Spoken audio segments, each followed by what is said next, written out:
4 a.m. exactly Central African time.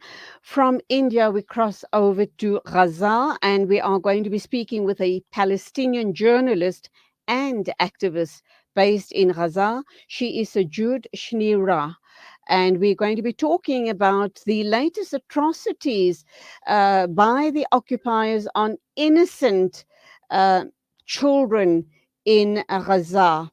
The Israelis admit killing 5 children at a cemetery after initially blaming Islamic Jihad. Assalamu alaikum and welcome to you, Sejood. Nice to have you on the show this morning. That is indeed a horrific story. 5 innocent children and young teenagers enjoying possibly a snack or a meal at the cemetery, which I understand is a regular practice of these youngsters. And then they were shot down for no reason whatsoever. What more do you know about the story? Yeah. Let me first thank you for having me with you today. Actually, on the 5th of August, the Israel occupation launched a new round of bombing on the Gaza Strip, which resulted in 47 Palestinians to have been massacred, including 17 children. The story is like in the last day of this aggression, the Israel occupation war plans targeted 5 Palestinians in the Al Fallujah cemetery in the north of the Gaza Strip. Those 5 children were like beside their grandparents' grave. They were praying for him, and they decided to like to chat each other because in these was hard days, tough days that nobody can like get out of his house because the bombing was everywhere. So they just wanted to go to like to get a fresh air to because they are children. They got tired of hearing the news all the day about like martyrdom, about the blood, destruction, and bombing because they are children. So they decided to escape from this harsh reality. They wanted to forget these or to live a peaceful moment. So they decided to to gather in this cemetery to visit their dead relatives and to we can say recite the al-fatiha there, and then to chat on like a play for a short time before like hearing a bombing and that can target them and steal or snatch their lives. But unfortunately, 5 minutes after leaving their houses, the Ozil occupation war plans targeted them deliberately. And they didn't get the chance to pray for their grandparents, but they joined them, unfortunately, in a very young age. The eldest one of those 5 children was only 17, and we can say the youngest of them was only 4 years. It means that they are very children. They we can say all they wanted is to live peacefully. All they wanted is to to live their childhood. That the Israel occupation in every single moment they try to steal it from them. So this is their story. They just wanted to to go out to see themselves and to to play as any child in the world. This is their story actually. So, Jude, these children that were massacred so ruthlessly, were they all children from one family or were they children from the neighborhood? Yeah, 4 children were from the same family, from Najib family, but one of them was their neighbor from Abu Karsh family, and he was 14 years old. And by the way, he was an orphan. If their neighbor was an orphan, so it is very tragic story. Absolutely, I can't agree with you more. It's absolutely heartbreaking. It is senseless. It is murderous. I can't believe the inhumanity of these terrorist occupiers, these. I don't even know what else I can label them as. The Israeli terrorist occupiers that are killing innocent men, women, and children.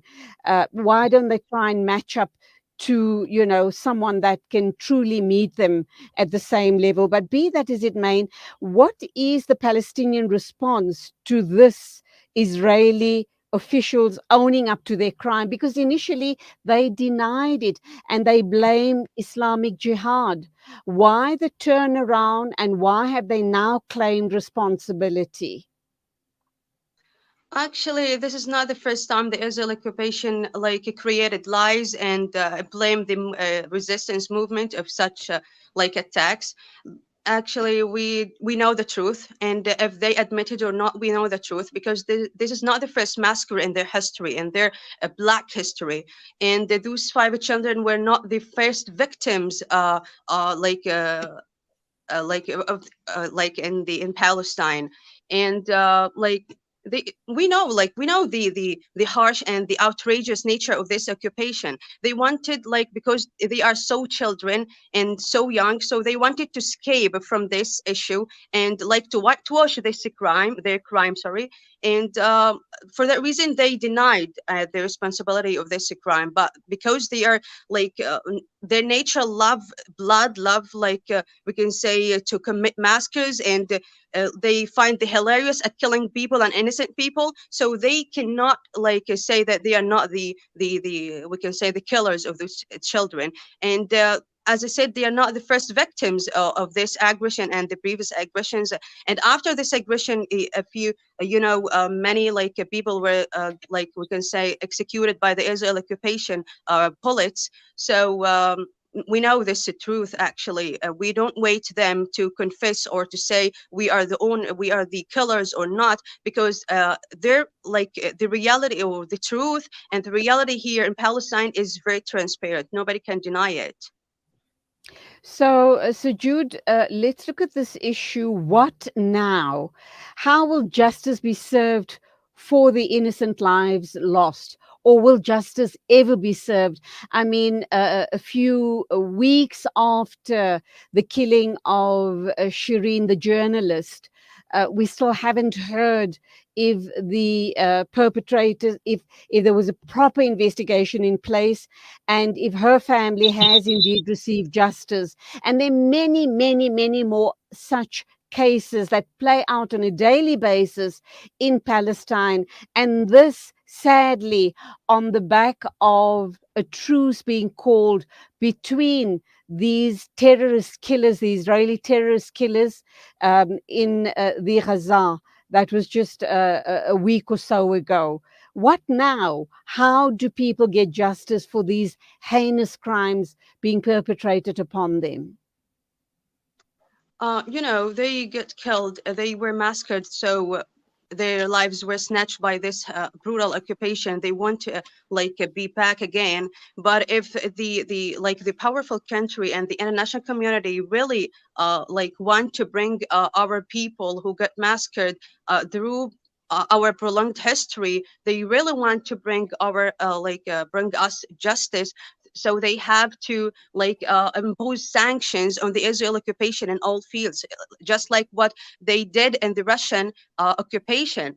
They gave the Ukrainian people the right to to defend itself, and they said it is right of self defense because the Russian occupation invaded its lands. So the same for us. We are human beings, and we are not just human beings. We have stories, we have dreams. We are talking about children who had dreams that were we can say smashed by the Israel occupation. They lost the dreams. They lost this childhood. They lost the decent life. So they have to impose sanctions on the Israel occupation, and they have to I we can say hold the Israel occupation accountable in the international courts. So they have to do this. However, this would be very little in front of the thousands of the Palestinians who were massacred and injured in their prolonged history. So they have to do this. They have to we can say um, I mean, to just to act with us in an equal way, just they treat the other countries in Ukraine and Russian and whatever, but they have to to see us as creatures, human beings who have lives, not as just numbers, and to say blah blah blah numbers were get massacred. No, dreams and hopes were massacred.